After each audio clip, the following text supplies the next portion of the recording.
It's time for the queue, and as much as I'd like to time travel so I can check out 125th, 116th, and 106th Streets, I don't think that's happening. So we're here at 96th Street, the actual newest station in the system. The 2nd Avenue subway, perhaps the most embarrassing project that the MTA has done, considering that we've been waiting for an actual century. Thinking too soon, we demolished the 2nd Avenue and 3rd Avenue Ls in the 40s and 50s. It took until 1972 for construction to actually start, but that didn't go much of anywhere.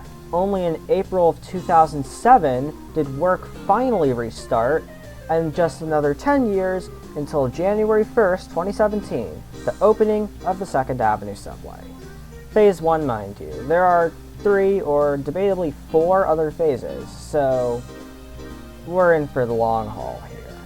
But we gotta work with what we got, so let's start at 96th Street. Now, I did say it was the newest station. Technically, it's a 3-way tie between our next 2 stations, but it is the furthest, so I'm giving it first place. This station has artwork, both current and former. The rather abstract artwork here is called Blueprint for a Landscape, made by Sarah Size. It's not the most expected artwork, but it does kind of fit 96th Street. But I did say former. The mezzanine's railings used to have this 2nd Avenue subway art piece, and it was removed after the hype died. The interesting thing about 96th Street is that it's actually the shallowest station of the 2nd Avenue subway, and was built using cutting cover. This makes it the only 2nd Avenue subway station where an elevator or escalator is not required for entry. On the topic of exits, the exit at the center of the platform is actually the only exit in the 2nd Avenue subway that's not at the ends of the platforms. And I said this station was shallow, but it's only going to get deeper from here. Our next stop, 86th Street, is the intermediate stop on the extension. The artwork here is a bunch of portraits, which I do find quite interesting, but there's not a lot else here, so let's just do some more general 2nd Avenue subway facts. Let's talk about R160 wraps, whether it be the old or new variants of the Zoho 1 wrap or the New York State wrap. It makes riding the most numerous fleet in the system a little more interesting. However, R160s on the queue used to have a 2nd Avenue subway wrap. Not really an advertisement wrap, more of a celebration wrap, but it's since been removed. Oh, also, the 2nd Avenue subway is waterproof, and you can't really say that about many other stations.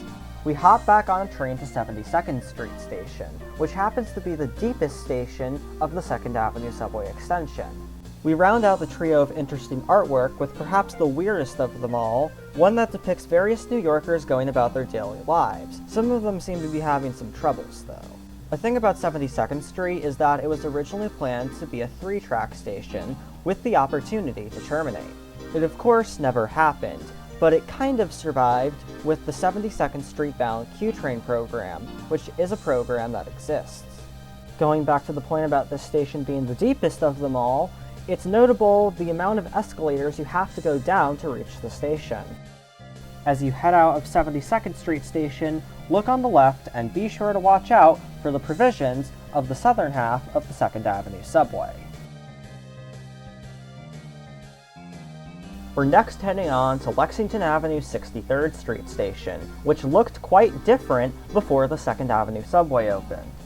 In the mid-2010s, this station was in a constant state of construction. During this construction, there was a temporary wall that doubled as an art piece and a visualization of what the station would look like once the extension were to open. However, the extension didn't just make this station look better and a cross-platform transfer.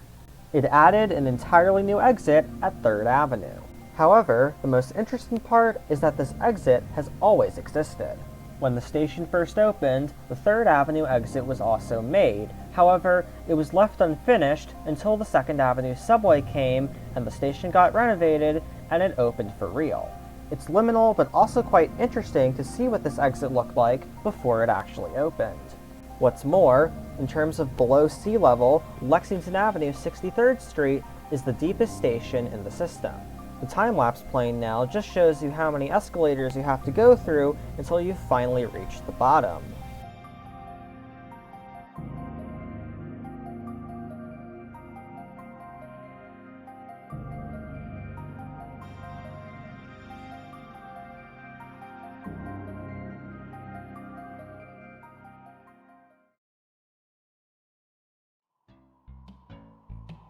Our next stop is 57th Street 7th Avenue. Before the 2nd Avenue subway, it served as the Q train's terminal. This station's mainly recognizable for its cream-colored columns. But apart from that, I don't have anything for this station. We're finally at Times Square 42nd Street station, but I'll cover its individual quirks later. It's the busiest station in the entire system, and it recently got a new in-system connection to 42nd Street Bryant Park, a block away. Because of this, the Wikipedia pages for Times Square 42nd Street and 42nd Street Port Authority bus terminal had to be split into two again. If Bryant Park were also to be merged, then the Wikipedia page would go over the character limit, which just goes to show how massive this station is. We then get to 34th Street-Herald Square station. I've stopped the music because this one is a music secret. Just with the movement of your hand, you're able to create some interesting tunes.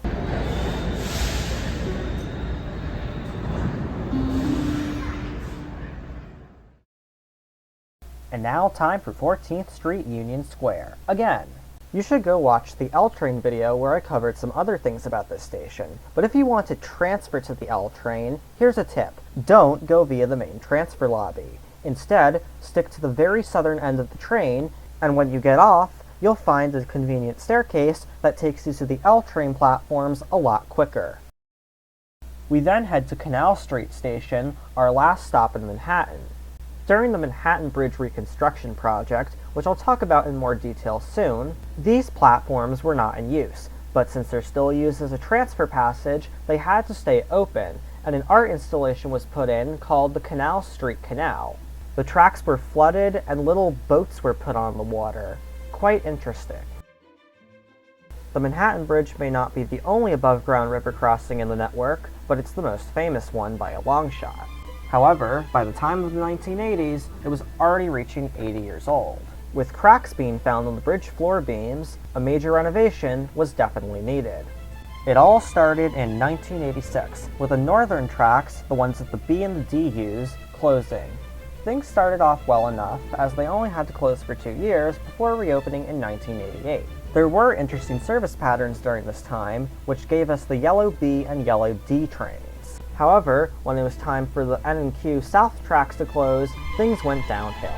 After the initial contractor was fired, more problems began to be spotted. More cracks were found in the support beams in December 1990. Despite warnings, the South tracks reopened for a bit, but had to be closed due to other issues being found, like corroded support beams. The northern tracks also had a few closures, but none extended. Throughout the 1990s, the South Side tracks remained closed. More and more problems were found that also had to be addressed. Though the original completion date was in 1995, the new completion date was scheduled for all the way in 2003. While the South Side tracks finally reopened in 2001, the North Side tracks had to undergo a second closure. In 2004, the 18-year renovation had finally come to an end, and for the first time since 1986, service was normal. The slight silver lining is that the closure of the South Side tracks is what got us the orange Q train designation. Unlike most river crossings in the area, you go pretty slow on the bridge, and DeKalb Junction just ahead doesn't help. It's the single biggest bottleneck of the entire system. The B, D, N, and Q trains all pass through it, and if one of them are delayed, the rest are going down with the ship. On the Q especially, there's a pretty good chance that you're going to be stopped behind a B train that's crossing in front of you. After that, we get into the titular station, DeKalb Avenue. This station could be considered the hub of the BMT, or at least the southern BMT lines. Though not all trains will stop, every BMT line that goes into southern Brooklyn will have to pass through here. Nothing proves this more than the old-fashioned light boxes on the platform, which told you what the next train was going to go via. In comparison to the modern screens, they don't really look that great, but it's an interesting piece of history. The southern entrance used to have a different layout before the elevator was added. The newer layout does look nicer though. We leave DeKalb Avenue, not before admiring the two-toned columns. On to our next stop, Atlantic Avenue-Barclays Center. We are now on the Brighton line, which the Q train is perhaps most famous for. Out of the 4 sets of platforms, the Brighton line platforms at Atlantic Avenue happen to be the deepest. Even the Long Island Railroad platforms are shallower, and we can prove this with these unique exits that lead directly to the platforms. Another fun exit is the Hanson Place one, which is very inconspicuous. Now, as we head to 7th Avenue, we're directly alongside the IRT Eastern Parkway line. If you were riding one, it'd be really hard to tell that the other was there. Take this with a grain of salt, but apparently 7th Avenue has a view where you can see the Eastern Parkway Express tracks. While I couldn't exactly find it, the closest thing I found was this weird box that leads into some back area. I don't know exactly what this is, but it is an interesting part of the station. 7th Avenue is also interesting for the platform sloping up and then back down. Other things here include the platform extension with a completely different wall style, these 7s on the middle columns, the diamond plates next to the staircases, and the abandoned exit, which you can see from platform level, and of course, the closed-off stairs. There's actually a lot of iron bars at this station, which give it an interesting vibe. Out the tunnel and into Prospect Park Station. The walls here have a clear, natural look to them. Given the station name, it actually fits pretty well. Heading up to the surface allows us to see these ornate fences. I'd say more about this station, but the shuttles need as many facts as they can get. Next stop is Parkside Avenue, our first local station. It was originally named Woodruff Avenue. That street does still exist though. That's also the street where the exit-only exit leaves. This station is really unique though. It's 2/3 underground and 1/3 exposed. Just like at Wilson Avenue, the underground portion has a false wall, which means no tiles, no signage, nothing, just a black wall. Though I did find a weird glitching sign while I was here, it's time to head to our next stop, Church Avenue. Before we get there, pay attention to the tunnel entrances on this portion of the line, and you can see little signs that say the street you are currently crossing under. At the moment, Church Avenue Station is currently undergoing major renovations, and the southbound platform is closed, but I planned ahead and filmed these secrets before all that. But yes, if you're watching in the future, this is an accessible station. For now, it isn't. Like at Parkside, there are false walls here. Church Avenue has a design pretty much unique from any other station in the system. However, it used to look even more interesting. This shot makes it look like a commuter rail station instead of a subway station. And the next stop is Beverley Road, quite the popular station among rail fanners for its curve. Considering its skills as a rail fanning spot, I should mention the R160Q Tripper, which is an R train that goes up to 96th Street 2nd Avenue and back down to Coney Island as a Q train every weekday. People like it for its nostalgia factor, but what you might not know about this Tripper is that it of course existed before the 2020 fleet swap, and in those days it was the R46Q. But back on the topic of the station.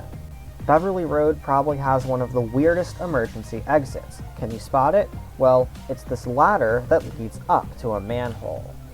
But let's board that R160 for Cortelyou Road. We're not on it for long, as Beverley to Cortelyou Road is one of the shortest distances between any two stations in the system.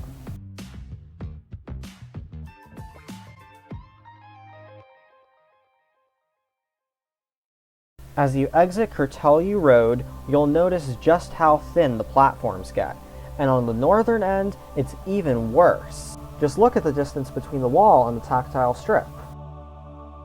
This station used to be named Avenue C, and when you go up to the exit, you can see just how unique it is. Well, nearly unique, because Beverley Road is pretty much an exact clone of this station. The exit is pretty much built like a house, though there's an even better version that we'll see a little later. There are also little things to see on street level, like the gold lettering and the traffic barrier. Street level is also where you can get another unique rail fanning perspective. Our next stop is Newkirk Plaza. Renamed to that in 2011, it's situated in the titular plaza for quite the unique location for a subway entrance. It's yet another, but our last station, with blank walls. The station house here is also pretty tiny. The strangest thing here has to be the clock though. It's so antique. But we must continue on.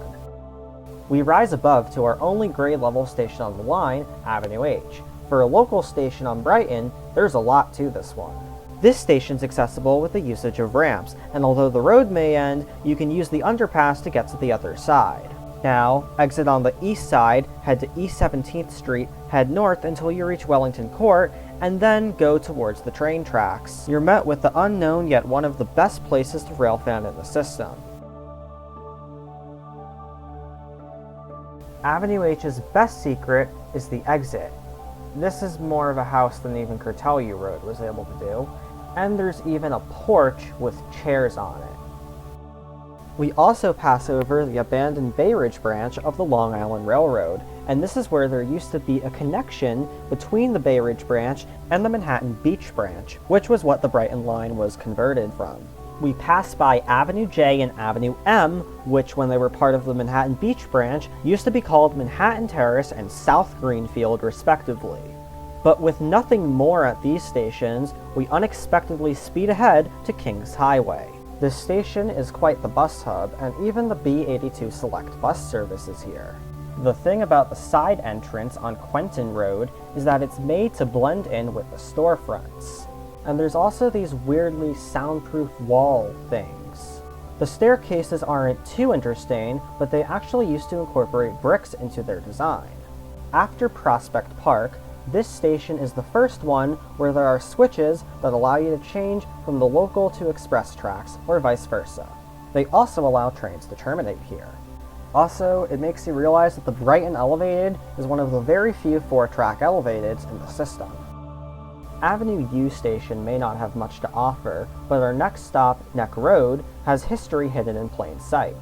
Here lie the clearest remnants of the Manhattan Beach branch. The area where the tracks were and even a staircase is there, and you can see it's still technically MTA property based on this sign. Back when the Brooklyn Rapid Transit, or BRT, owned this line, Neck Road was the last station before you had to pay a double fare. Once there was a woman who refused to pay that fare, and she was punished by getting drowned in the Coney Island Creek. Yeah. Neck Road was also the split-off point for the very forgotten Sheepshead Bay racetrack spur. It's been demolished for over a century, but as late as 1993 were you able to see remnants. Today, however, there's nothing. Now let's go to the actual Sheepshead Bay station. So we arrive at Sheepshead Bay Station, another station that, in the future, will become accessible. Its signage is cool as it's propped up by glass panels. Despite it not being the main entrance, I find the most interesting parts are at the very south end. You can see how the stairs jut out in a way, and it's also on a curve. Exiting the station, you can find a pedestrian bridge directly parallel to the tracks. Walk all the way across it, but instead of going down to the other side, stay at the landing for yet another unique rail fanning perspective.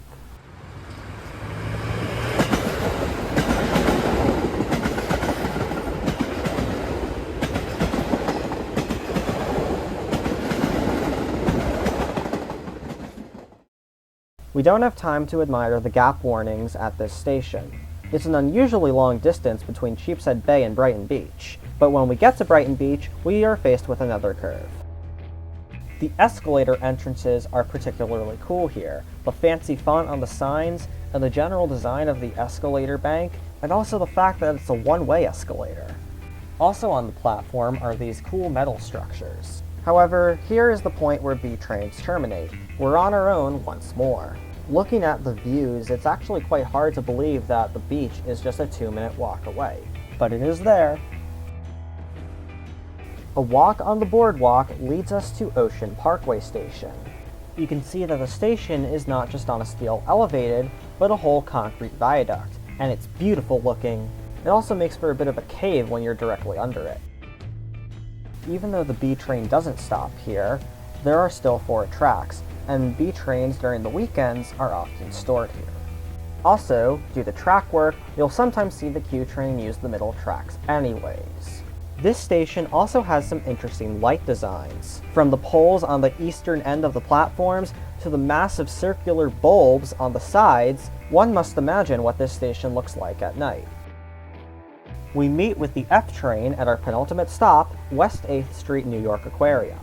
The colors, red and turquoise, make for an interesting combo here. The station uses a stacked layout, the F train platforms below that of the queue.